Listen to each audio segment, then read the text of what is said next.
lost work. This is embarrassing. And he was looking at the TV and he said, "Can you believe I lost to this effing guy?"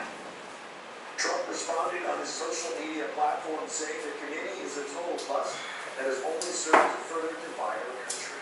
The Supreme Court today refused to step into the fight between former President Trump and the FBI.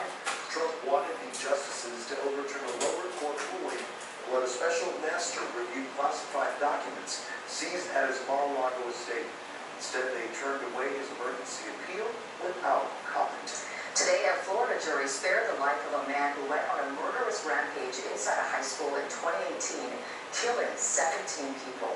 Instead, the panel sentenced Nicholas Cruz to life in prison for his act at Marjorie Stoneman Douglas High School in the city of Parkland. Last year, he pleaded guilty to first-degree murder and attempted murder. Family and friends who lost loved ones in the massacre wiped away tears when they heard the decision today. One of the jurors revealed deliberations were very tense, adding that other jurors were extremely unhappy that she would vote for life in prison and not death. In LA's Mar Vista neighborhood, another random senseless act of violence. A man in a wheelchair brutally stabbed inside a restaurant. Well, tonight, police are searching for the suspect caught on camera. A warning tonight, the video may be difficult to watch. Now, police say the suspect walked into a Taco Bell in Mar Vista and attacked an 82-year-old man in a wheelchair